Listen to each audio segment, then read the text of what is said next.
Chegamos ao momento mais importante da nossa reunião. Abra sua Bíblia, por favor, no livro de Efésios, capítulo 3, versículo 12. Diz assim a palavra do Senhor: pelo qual temos ousadia. Esta é a palavra-chave estes dias. Temos ousadia e acesso com confiança, mediante a fé nele. Vamos ouvir o que o Espírito tem a dizer à igreja sobre como enfrentar medos. Oremos ao Senhor.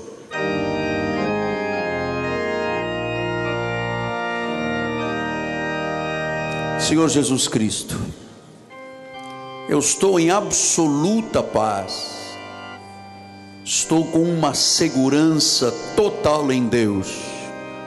Sei que o Senhor espera de mim e da igreja atitudes ousadas de fé. É o que move o teu coração. A Bíblia diz que sem fé é impossível agradar a Deus. Não há outro meio, Pai. Por isso, neste momento, abrimos o coração e nos sensibilizaremos com a palavra. É viva, é eficaz, não retornará vazia, em nome de Jesus Cristo. E todo o povo de Deus diga amém, amém e amém. Muito obrigado, meu amado. Meus amados irmãos, minha família, santos preciosos, povo de Deus, eleitos do Senhor, pedras vivas, meus filhinhos em Cristo Jesus, selo do meu apostolado.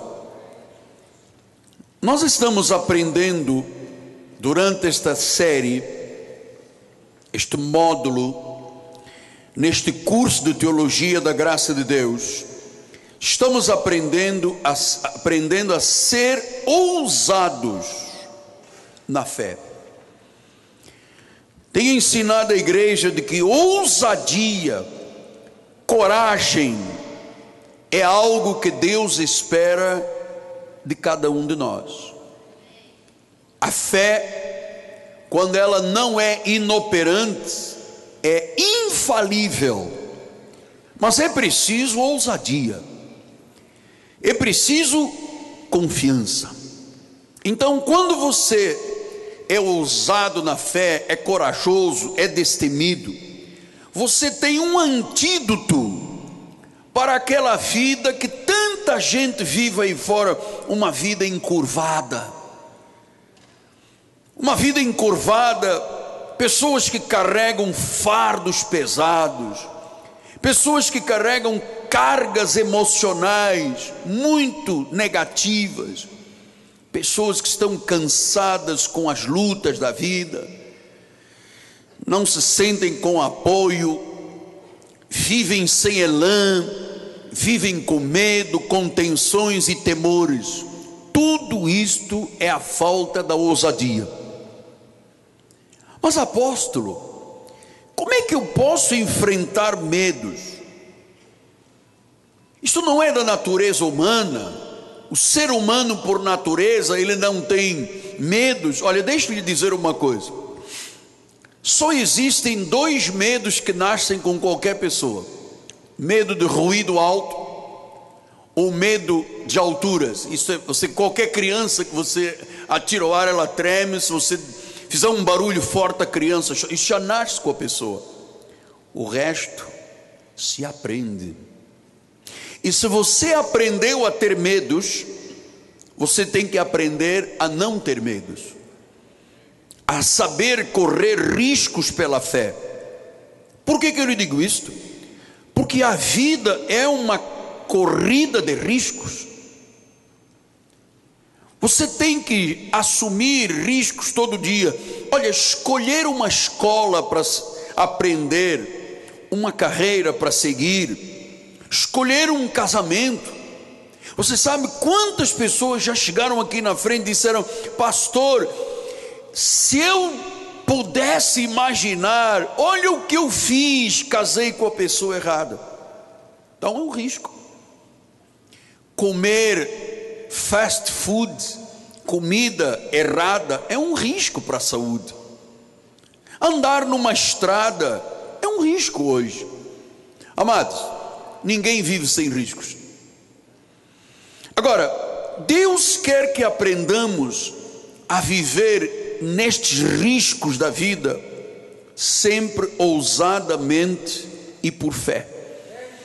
Deus quer que você aprenda definitivamente a confiar em Jesus Cristo, a confiar nas Escrituras. Aliás, Deus pede que confiemos nele, que corramos riscos, que abandonemos os medos, confiando nele. Pastor, mas como é que é possível? Se você viveu 30, 40 anos aprendendo a ter medo, como é que agora eu desaprendo para poder dar passos de fé? Olha, tem gente aqui que está há muitos anos para dar um passo de fé, correr um risco de comprar a sua casa, o seu carro, a sua loja, o seu empreendimento, ter um segundo emprego, começar a guardar para a quarta idade, porque tem medo. Aprendeu a ter medo. Então, como é que é possível? Só é possível enfrentar medo se você conhecer alguns princípios bíblicos que eu quero lhe passar esta noite.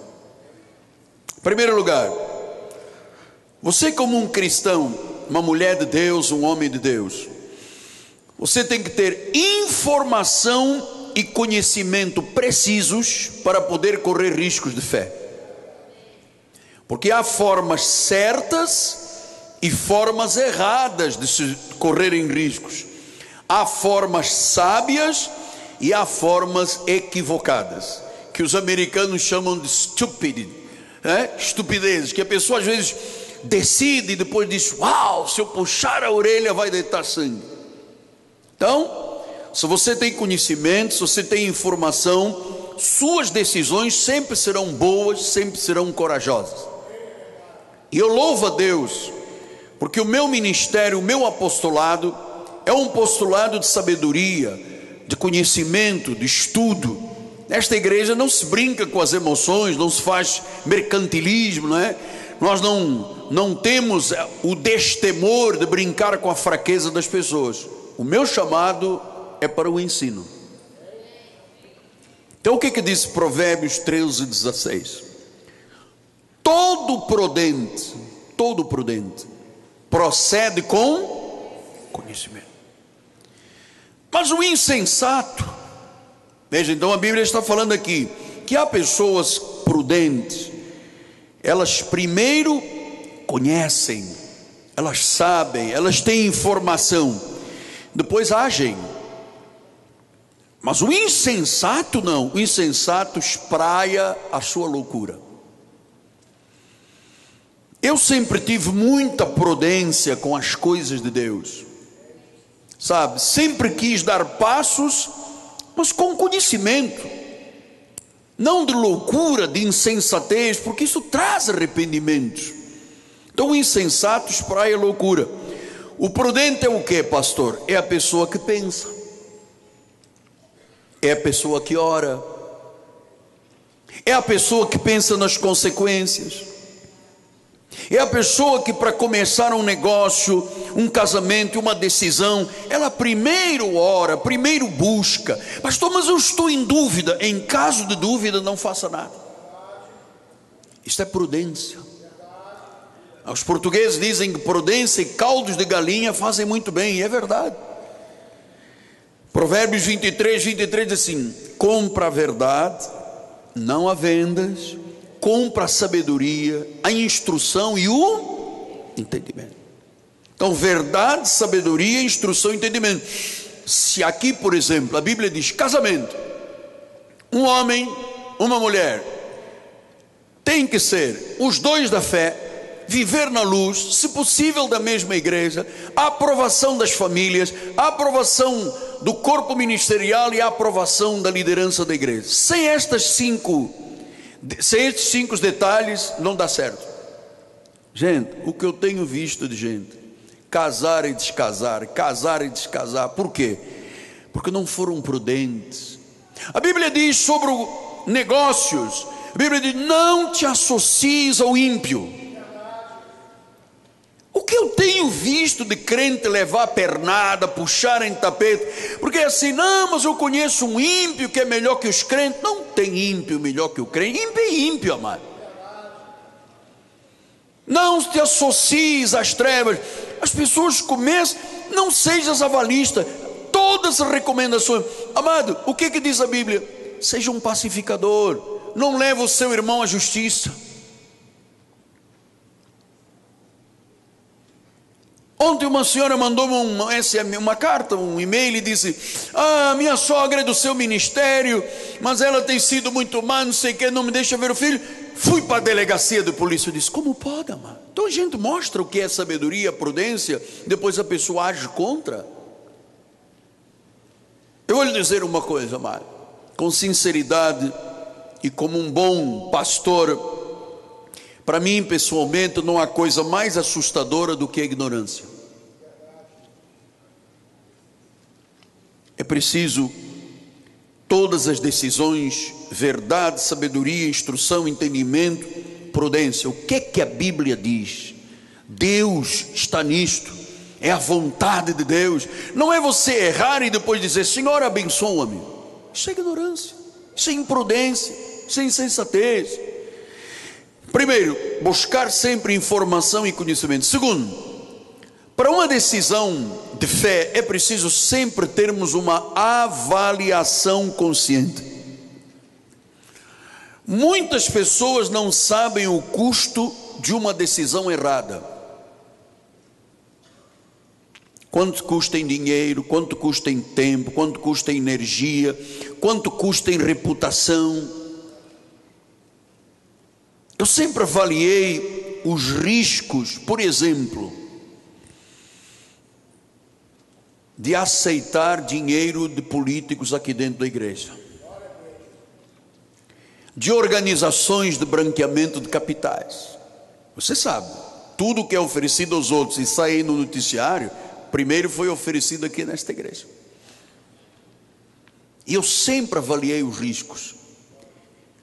Eu quero que a obra de Deus funcione com gente de fé aqui, aqueles que estão servindo a Deus lá na Europa, estão servindo a Deus nos Estados Unidos, na África, estão colaborando, é povo de Deus. Quem põe nas nossas contas vem de suor, de vida, santificado, amém.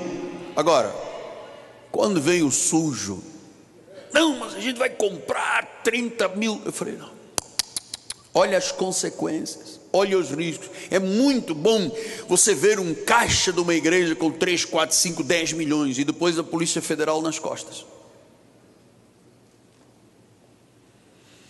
Então nós temos que fazer uma avaliação consciente das coisas. Amado, muita gente já deu pontapé em pedra aí, crentes passando tormentas porque não souberam ter esta informação e o que a Bíblia diz, o que Deus diz, fazer uma avaliação.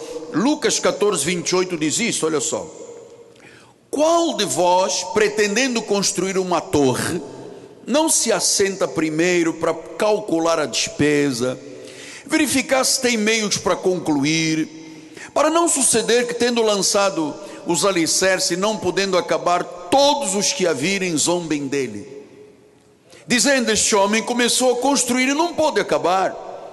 Ou qual é o rei que, indo combater outro rei, não se assenta primeiro para calcular se com 10 mil homens poderá enfrentar o que vem contra ele com 20 mil? Então Jesus está ensinando: pondere, porque senão vão zombar de você. O mundo zomba. Então, quantos hoje são um fracasso porque não fizeram considerações cuidadosas, estão em ruína espiritual? Amado, o fracasso é o próprio opróbrio que a pessoa faz. Torres não terminadas, zombaria, começam e não terminam.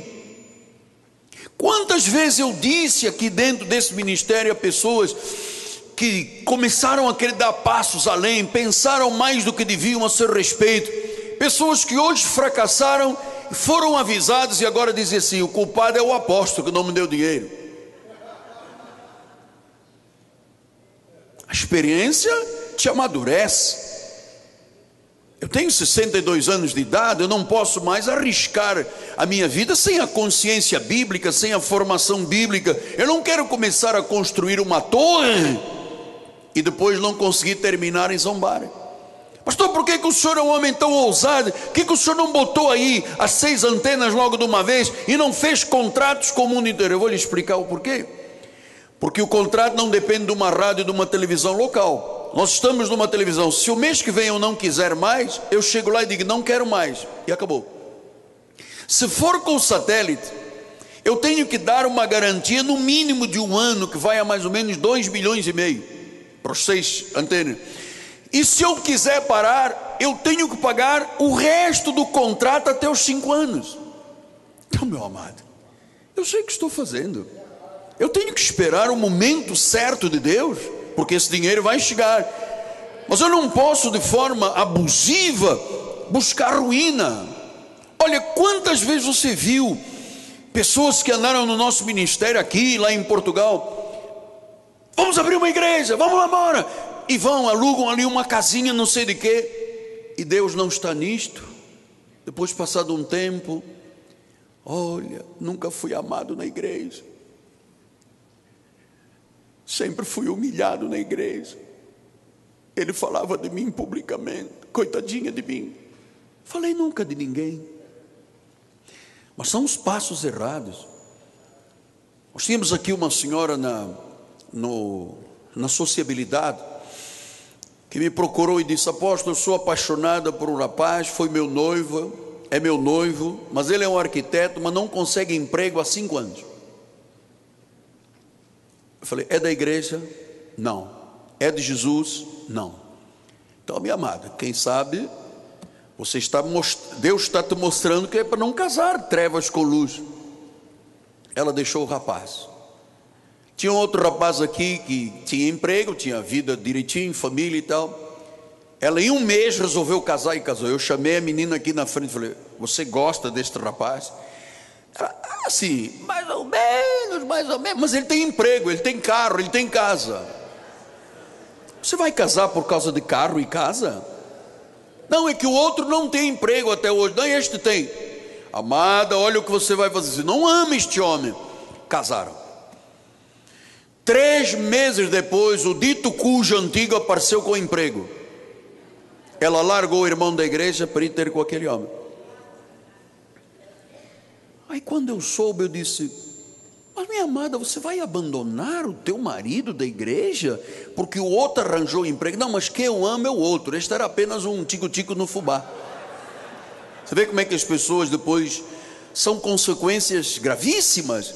Então nós precisamos de aprender. Mas apóstolo, agora que o senhor me confundiu todo, o senhor não quer que eu seja ambicioso? Quero. O senhor não diz que nós temos que nos atirar? Digo. O senhor não diz que eu tenho que pensar grande? Digo. Mas eu digo que você tem que se basear nas verdades de Deus e nas avaliações conscientes. Isto é importante eu estar lhe dizendo sim. Porque olha, pode aparecer um irmão que diz assim, apóstolo, Deus me falou para eu ir abrir uma loja de sorvetes sem glúten, no Polo Norte. Você não vai ganhar dinheiro no Polo Norte. Mas foi Deus que falou. Duvido se Deus vai mandar. Se for ainda uma banana flambé, ainda é possível. Agora, sorvete no Polo Norte, tem que haver essa consciência, amado. Tem que haver essa consciência. Então, primeiro, informação. Segundo, a avaliação consciente. Terceiro, nós temos que calcular e confiar em Deus de forma inteligente, sabe, para que toda decisão que nós tomarmos, nós sabemos, tem um risco, então eu tenho que me preparar. Preparação, o que é preparação? É planejar a vida.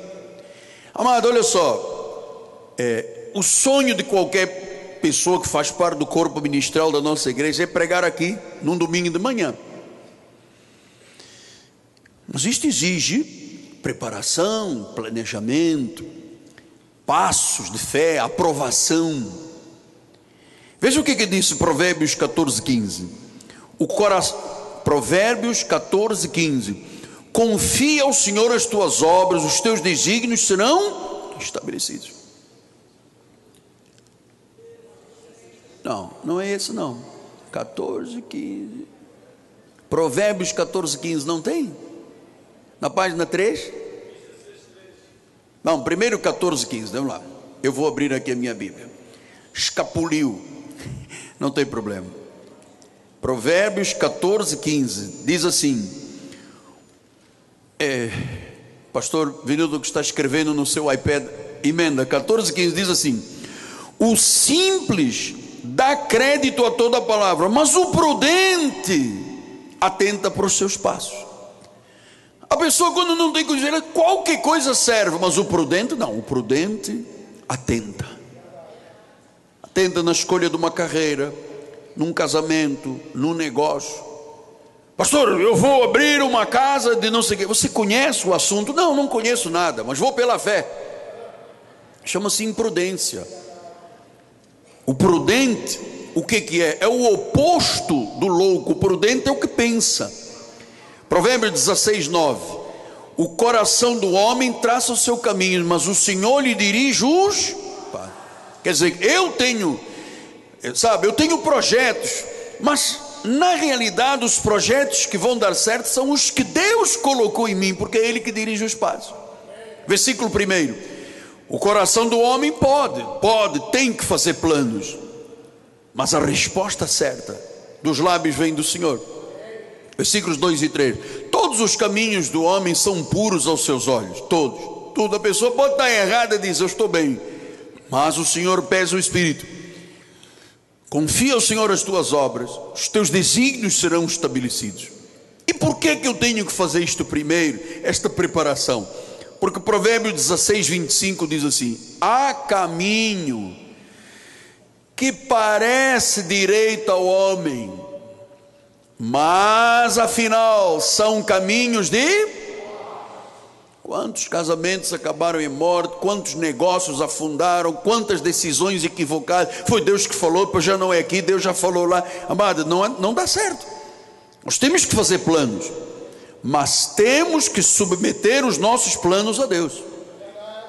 Planejar, orar, buscar, nos aconselharmos. Você tem que fazer isto, porque há caminho que ao homem parece, mas não é.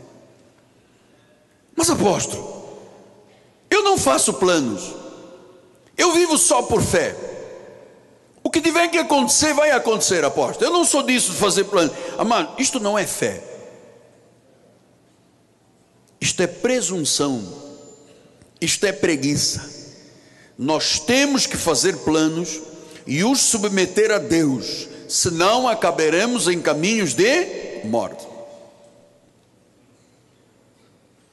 Porque se eu começo a ter um plano dentro de mim, eu suponho que esse plano venha do Senhor, e eu vou orar, eu vou me aconselhar, eu vou trazer a reunião de oração, eu vou pedir aos irmãos que orem comigo. Isto é que é a prudência.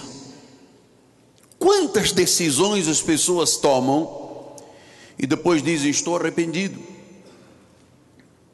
Antes de falar, ouça primeiro a sabedoria.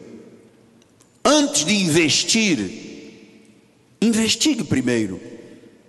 Antes de gastar, ganhe primeiro, economize primeiro. Antes de criticar, espere. Antes de desistir, tente de novo. Antes de planejar, oração.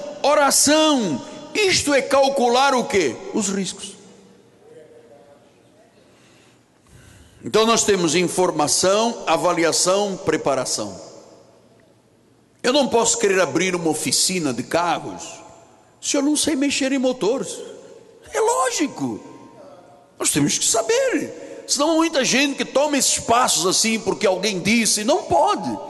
Quarto lugar, começa a declarar os seus alvos e os seus projetos. Aqui é a fé, sabe? Falar sobre as suas intenções, falar com os irmãos da igreja, fazer declarações sobre o que você vai fazer. Por quê? Porque eu não devo manter todos os meus planos em segredo, apóstolo. Se eu fracassar, ninguém vai saber, é melhor assim. Não. Quando você fala dos seus planos, dos seus projetos, para a sua família, para os seus amigos, um negócio que você quer fazer, um empreendimento, você diz assim: eu creio que Deus pode fazer isto. Eu já submeti a Deus. Eu já orei e eu tenho paz. Aí sim, aí vai dar certo. Você se recorda, eu sempre conto, quando nós estávamos lá no Cinema Piedade, e que eu comecei a dizer: vamos comprar um terreno. Ah, é caro. Mas está dentro dos planos de Deus, Deus vai solucionar. Vamos construir uma catedral. Impossível. Não, os impossíveis dos homens são possíveis para Deus. Eu fiquei ali meses e meses e meses falando. Quando a paz tomou conta do meu coração, eu sabia: não sou eu, é Deus em mim. Então, antes você tem que botar o pé, para depois Deus colocar o chão. Você tem que acreditar. É isso que é a fé. Então, eu começo a dizer aos irmãos: olha, nós vamos entrar com 6 antenas, nós vamos ter uma escola, um centro de comunicação mundial. Eu estou orando há anos, mas há um tempo de Deus. Não estou fazendo a coisa com incongruências, a loucura da insensatez. O senhor Embratel vem aqui e toma a nossa igreja. Pastor, então o senhor não tem fé nenhuma? Não tenho, meu amado. Tenho. O que eu tenho é sabedoria e prudência, amado. Porque quando eu botei o pé aqui e Deus fez o chão, em 2 anos e 9 meses no plano Collor, nós tínhamos terminado isso tudo, amado. Claro que eu tenho fé. Então, Tiago 4, 13 a 15 diz assim: atendei agora a vós que dizeis: hoje ou amanhã iremos para a cidade tal, de lá passaremos um ano, negociaremos, teremos lucros. Vós não sabeis o que sucederá amanhã. Que é a vossa vida? Sois apenas uma neblina que aparece por um instante e logo se dissipa. Em vez disso, devias dizer: se o Senhor quiser, se isto é vontade de Deus, porque eu não posso exigir que Deus faça as minhas vontades. Ele supre cada uma das minhas necessidades, não das minhas vontades. Se o Senhor quiser, a palavra latim Deo volente, se o Senhor quiser, não só viveremos, como também faremos isto ou aquilo. Então é muito importante, você tem um alvo, planejar, mas Deus tem o direito de mudar os meus planos, porque eu não conheço o meu amanhã, Deus conhece. Há irmãos aqui que estão aguardando coisas grandes de Deus, como eu estou, e sabe, Deus tem o direito de mudar. Ele é que sabe o que é certo, Ele é que sabe o nosso amanhã. Então não é: isto é meu plano e agora Deus tu vais abençoar, vais honrar. Não, Senhor, sinto de Deus isto, e se for a tua vontade vai acontecer no teu tempo. Eu creio, até que Deus abra a porta. E aí você sabe, quando você começa a contar os projetos da tua vida, a sua fé se fortalece, né? Porque você sabe, a nossa palavra afeta a nossa vida. É muito poderoso o que você fala. A língua, você sabe, a língua, disse Tiago, se pomos freio na boca dos cavalos para nos obedecerem, também lhe dirigimos o corpo inteiro. Observai os navios que, sendo tão grandes e batidos rios vêm por um pequeníssimo leme. Que leme é esse na nossa vida? A língua, é a nossa confissão. Então a nossa confissão dirige o nosso barco, a nossa vida. Então, confissão com ousadia, com declarações, sabe? Senhor, eu creio nas 6 antenas. Senhor, eu creio nos cultos em 20 línguas. Senhor, todos os povos, tribos, línguas e nações vão ouvir. Então a minha fé a cada dia está se fortalecendo mais, porque todos os dias eu estou falando disso. Agora, eu aguardo o milagre de Deus. Eu não busco dinheiro sujo para irrigar os projetos de Deus. E tenho quando buscar, mas eu não busco. É Ele. Pastor, mas o senhor está muito submetido a Deus. totalmente, imagina, totalmente submetida a Deus. Sabe, estas coisas são como eu tenho ensinado ultimamente a cuidar da saúde. Você sabe que às vezes você ouve pessoas a falar e não leva a sério uma questão que eu tenho passado a público ultimamente, porque são questões espirituais que dizem respeito à nossa vida. Você sabe, vivemos hoje no Brasil uma crise, uma epidemia de obesidade. Obesidade é o que, apóstolo? É a ingesta constante de açúcares, de trigo, de gorduras trans, que vão aumentando a cada dia, glicose, insulina, glicose, insulina, glicose. Esse excesso de glicose e insulina vai para as vísceras e faz aquela gordura visceral. No homem a barriga, na mulher as pernas e o bumbum. 6 em cada 10 brasileiros estão acima do peso. Isto é uma epidemia, porque quantas vezes a pessoa, sem se aperceber, amado, de forma silenciosa, ela um dia descobre que está diabética. Mas se você disser, eu não vou brincar com a minha saúde, eu sou o templo do Espírito Santo, eu vou comer para ter saúde, aí sim, o seu anúncio vai ter resultados. Então pense, informação, avaliação, preparação, declaração, até que chega o momento da verdade. Você sabe, dar um passo em frente, avançar, isto é crítico, especialmente nós humanos que enfrentamos medos. Mas há um momento em que você sabe que você tem que dar esse passo de fé. E olha, há irmãos aqui que vão tomar esse passo de fé nos próximos dias, nas próximas horas. Amado, há um momento que você tem que largar os seus medos, as suas tensões e mostrar a ousadia. Há um momento que não há nada no meio em que você diz, botei o pé, assinei o contrato para comprar a minha casa, e agora? Agora você vê o agir de Deus, mas você pensou, você orou, você avaliou, você pediu orações, você está consciente, você está prudente. Amado, é mais ou menos como um trapezista. Quem é que já viu trapezistas no circo, na televisão, no cinema? Quero ver aqui, temos um filmezinho aí, bispo. Olha lá, 30. Olha lá. Eles têm atitude de fé para trás, mas há uma hora que ele tem que largar, amado. Olha lá, olha outra vez. Ele tem que pegar, tem que largar o passado e pegar para o futuro. Olha lá, e vai, agora estou dizendo, estou confessando, estou preparando, mas há um momento que vai e tem que largar. Tem que largar. Aí vai o trapezista, e segurou. Pastor, mas houve ali um momento, parece que vai cair, vem a mão de Deus. Olha, igualzinho ao trapezista, igualzinho ao trapezista, igualzinho ao trapezista. Ele fica ali balançando, e vem um culto, e vem a oração, e pede ajuda, e colabora. Mas há um momento, amado, que Deus disse, agora, largue o medo, largue o passado, atire-se. E há ali um momento em que ele fica no ar, parece que não tem ninguém, não chegou ao outro, aquela base já foi para lá, ele parece que vai cair, mas vem Deus e segura. Isso é maravilhoso, o momento da verdade.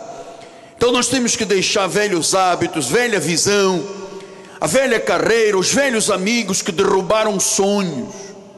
Você sabe, os hebreus viveram 400 anos de escravidão, de humilhação, não tinham direitos. Deus abriu o mar vermelho, Deus enterrou um exército de cavalos e de faraó. Deus provou-se, mas na primeira adversidade que o povo teve, se esqueceram de Deus. Números 14 diz assim: levantou-se, pois, a congregação e gritou em alta voz, o povo chorou naquela noite. Todos os filhos de Israel murmuraram contra Moisés, contra Arão. Toda a congregação disse: tomara tivéssemos morrido na terra do Egito, ou mesmo nesse deserto. Porque nos traz o Senhor a esta terra para cairmos a espada, que nossas mulheres e crianças sejam por presa? Não seria melhor voltarmos ao Egito? Diziam uns aos outros: levantemos um capitão e voltemos para o Egito.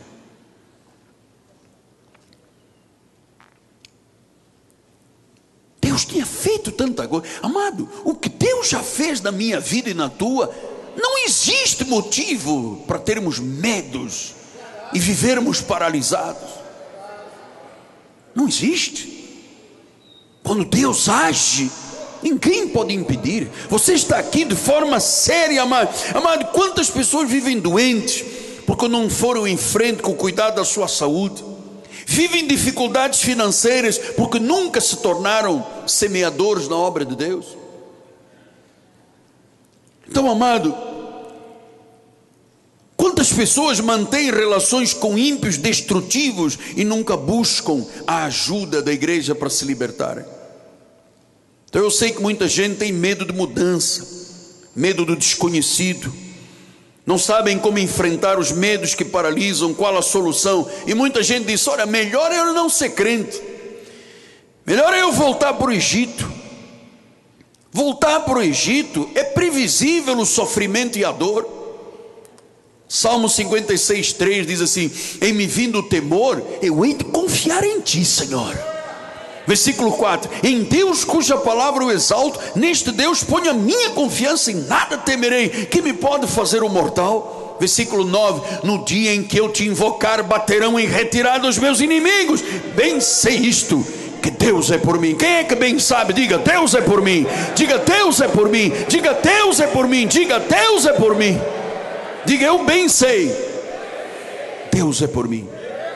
Vem a adversidade, vem os temores, eu vou confiar em Deus. Então, amado, confia em Deus. Ele é por nós. Você vai prevalecer, tudo vai dar certo. Deus nos ama, Deus nos faz vencedores. Chegou o momento da verdade. Olhe para o autor e consumador da sua fé e deixe-me usar 10 minutos agora outra vez. Ouça: cuide da sua saúde. É muito triste ver um crente com 5, 10 doenças, amado. Cuide da sua saúde.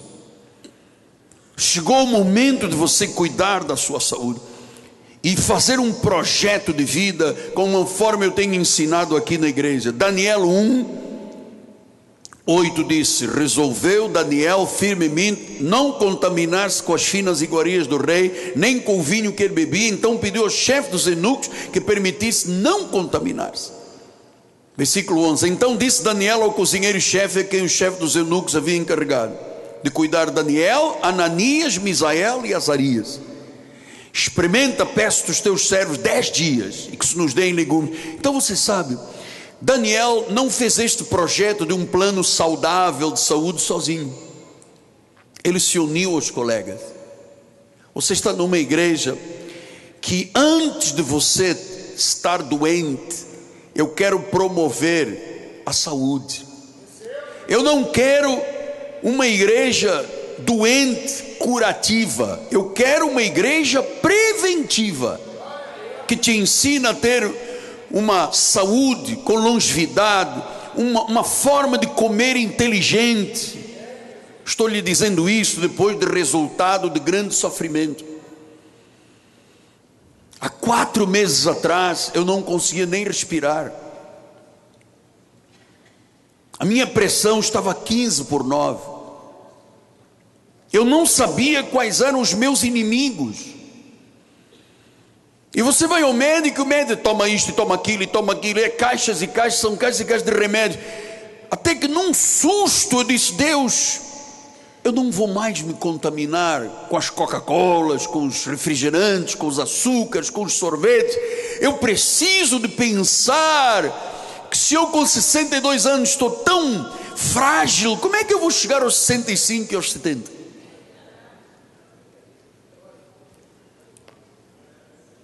Então eu fiz como Daniel, eu me uni a alguns ministérios nesta área, e eu comecei a entender, por exemplo, quais são os 10 piores alimentos que você nunca mais deve comer, mas nunca mais mesmo.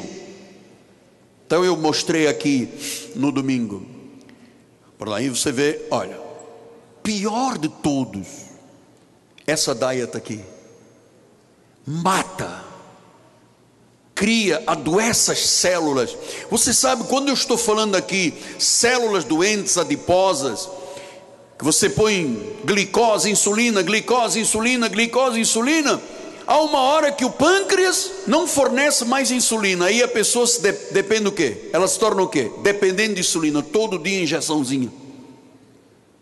55 mil pessoas amputam as suas pernas, 123 mil ficam cegos todos os anos. São pensa que se vê, não se vê.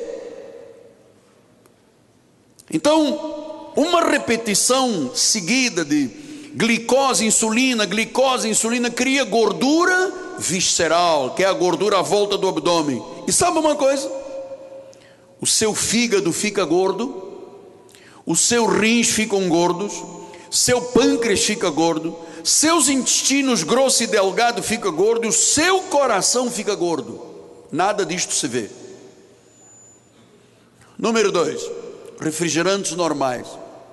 Número 3, tudo que é doce com açúcares.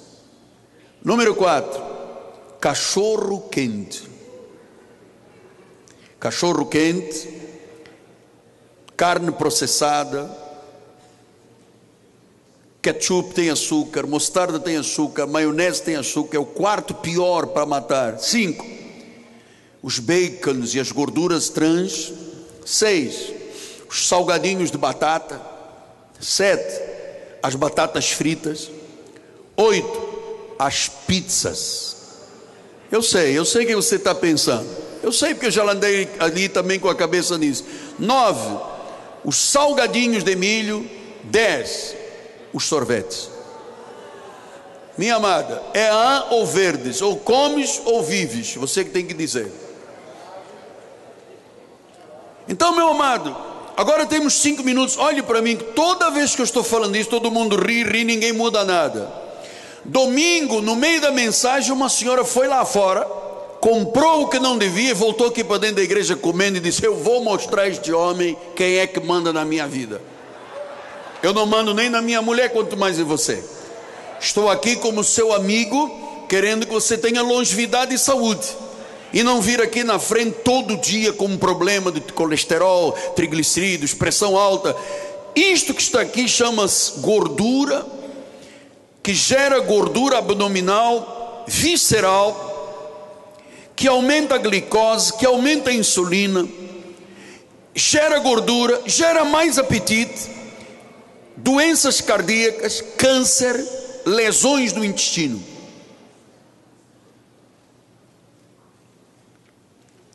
Jorge, posso dar o testemunho?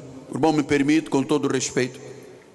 Pastor Jorge me mandou um SMS e disse: apóstolo, tomei as medidas cabíveis conforme a orientação do apóstolo, fui fazer os meus exames de sangue e descobri que estava com 272 de colesterol, de glicose. 272, você sabe o que isso significa? Quando a média, o máximo vai até 100, significa diabetes. Ele escreveu e disse: ninguém na minha família é diabético, eu não sou diabético. Então o médico mandou caminhar e deu remédios. Então eu disse: Jorge, tem que tirar o trigo da sua vida. E ele disse: vou agir. Amado, dê-me 5 minutos que eu quero salvar aqui alguém esta noite. Nós temos um amigo nosso, muito, que eu amo assim, de muito amor e proteção, um pastor que hoje vive em Portugal, ficou cego dos diabetes. E ele me ouviu falar nessas mensagens, me ligou ontem e disse: apóstolo, sabe por quê? Hoje eu sei por que eu fiquei cego. Eu era chamado, e os meus amigos da minha terra éramos chamados dos Coca-Colas.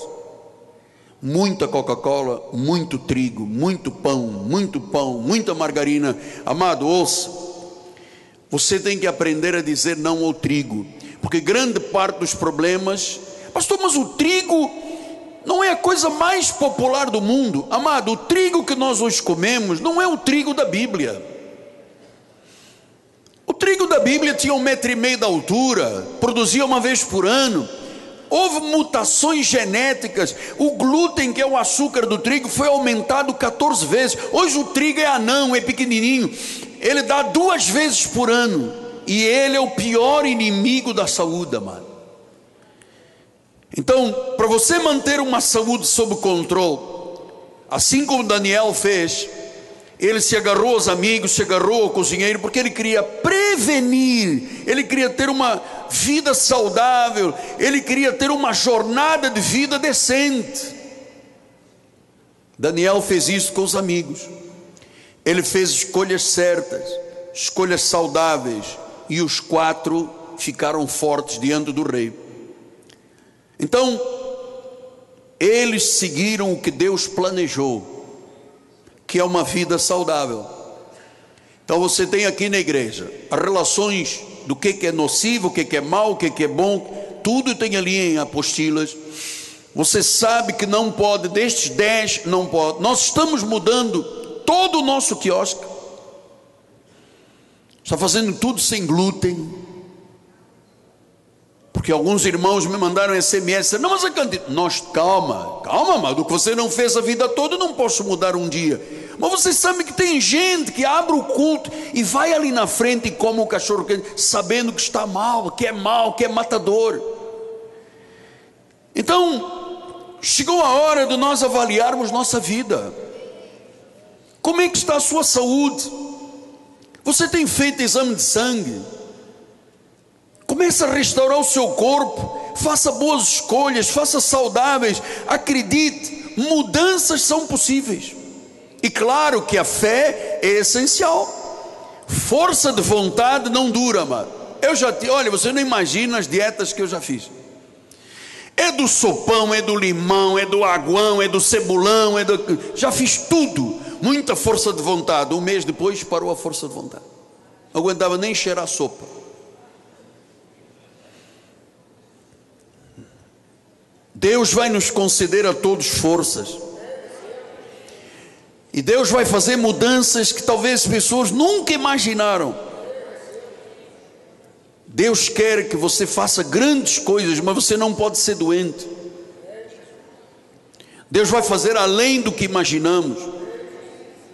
Então você só encontra poder para mudar com a ajuda de Deus e a ajuda da igreja. Ouça, altos níveis de glicose por causa do trigo, que sofreu uma mutação genética, amado, é gerar morte na vida da pessoa. É gerar morte. Você tem que eliminar o trigo. Pastor, mas Jesus disse: eu sou o pão da vida. É verdade. Só que o pão que se come hoje não é o pão que se comia há 2000 anos atrás. O trigo hoje tem mutações genéticas graves. É como a soja. Vai a soja pura para os Estados Unidos e o brasileiro come o quê? Transgênica, alterada. Eles alteraram 14 vezes as proteínas, o glúten do trigo. Então, o trigo se converte em glicose. E a glicose do trigo tem propriedades viciantes. Toda a glicose gera gordura, vicia. Dezenas de enfermidades que são debilitantes. Porque é muito triste ver um crente cortar uma perna, amado. É muito triste ver um crente ficar cego, porque levou a vida toda bebendo açúcares, comendo açúcares, e não pode comer cachorro quente. Mas eu vou comer cachorro quente, eu vou provar. Você não prova nada, mano. A mim não prova. Eu fui radical, tirei tudo da minha casa que era contra. Estou seguindo a alta ciência, estou seguindo os maiores pesquisadores do mundo, estou seguindo aqueles que dizem: comece o dia com um ovo, 2 ovos. Eu estou seguindo isto à risca. Em vez de laranjadas e cruxes e não sei o que, colas, suco de limão, que é maravilhoso, raspa de limão congelada é maravilhoso. Tem muita coisa boa, mas nós temos que nos unir. Não adianta você sair agora e dizer: vou passar aqui no McDonald's, vou meter a cabeça em 4 cachorro-quente e não quero saber do apóstolo. Amado, eu vou viver, você vai morrer. A gente faz um funeral bonito, bicho feliz, toca guitarra, aleluia, aleluia, batemos palmas, fechou, planta em cima, tchau, só na vida eterna. E ainda quando você chegar ao céu, o Senhor vai dizer para você: você não cuidou do teu corpo. O pastor te ensinou a cuidar do teu corpo. Então, amado, vamos terminar. Pizza, pão, massas, crackers, esparguetes, lasanhas, macarrões, fettuccines. Diga: demônio. Pastor, mas o pão é a coisa mais popular do mundo. Por isso é que hoje, ouça para cá, nunca na minha vida, eu sou pastor há 36 anos e meio, 38 anos na obra de Deus, eu nunca ouvi falar de tanto câncer, tanto tumor, tanto Alzheimer, tanto Parkinson, tantos diabetes, tanta pressão alta, tanta cegueira. Nunca ouvi falar. Isto é agora recente. Por isso nós queremos fazer uma coisa preventiva. Depois eu vou falar sobre exercício, sobre caminhada, sobre subir escada. Mas eu não sou médico, eu sou o pastor da sua vida. Eu estou lhe falando o que a alta medicina ensina. Agora, não sabota a sua saúde. Não continue comendo açúcares e glicose, insulina, glicose, porque se o seu fígado se revestir de gordura, mano, acabou. Não tem jeito. E eu estou aqui, olha, fígado engorda, rins engorda, pâncreas engorda, intestinos engorda, coração engorda. Nada disto se vê, mas engorda. Pastor, e se eu tirar o trigo e os seus correlatos, eu emagreço imediatamente? Pastor, por que o senhor recomenda que se coma ovo de manhã? Porque o ovo sacia e não deixa a glicose subir. E o resto? Termino o culto rápido, muito rápido, porque eu vou passar ali e vou ver o que é doce. Não faça isso, amado. Agora a responsabilidade é nossa. Eu não disse conhecimento, sabedoria, capacidade para tomar decisões. Não adianta você ter uma casa maravilhosa, um carro do ano, se você é doente. Então muita gente está acordando. Eu estou recebendo muito SM. Gente está mudando os óleos de casa, está mudando por gordura de banha de porco, está mudando para azeite. Graças a Deus que o meu amigo Rogério me disse: apóstolo, eu comia 7 pães logo de manhã, agora só estou comendo 3. Eu disse: Rogério, não comas os 3, come nada. Come pão de abóbora, pão de aipim, sem glúten. Tem uns pães maravilhosos aí na praça, nos mercados, amor. Pão de abóbora, pão de aipim, pão de chia, pão de... Pastor, e a lactose? Ui, outra história, outra mensagem. Pastor, eu bebo todos os dias 1 litro. Com essa idade você bebe 1 litro de leite? Para quê? Não precisa. Criança pode precisar, mas o leite que chega à nossa casa não é o leite puro. Primeiro, quando ele sai na teta da vaca, já vem todo cheio de química. A vaca já tomou injeção, já comeu ureia, já tomou antibióticos. O leite vem com inflamações, infecções. Você toma. Ah, não, mas ele é o quê? Como é que se chama, bispo? É quem entende disso? Como é que é? Pasteurizado. Você sabe o que é pasteurizado? Põe a 5.000 graus e queima tudo o que é proteína, coisas boas do leite. Aí vem, chega na tua casa o resto. Aí você bebe e diz: você está bebendo veneno. Pastor, mas o irmão agora virou guru da alimentação? Mais ou menos. Eu quero muito que você seja saudável. Eu estou tão feliz, amado, tão feliz.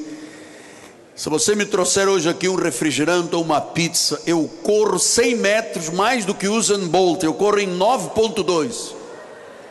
Sabe por quê? Eu decidi me amar. Eu decidi cuidar da minha saúde. Eu decidi viver. Assim seja, assim disse o Senhor.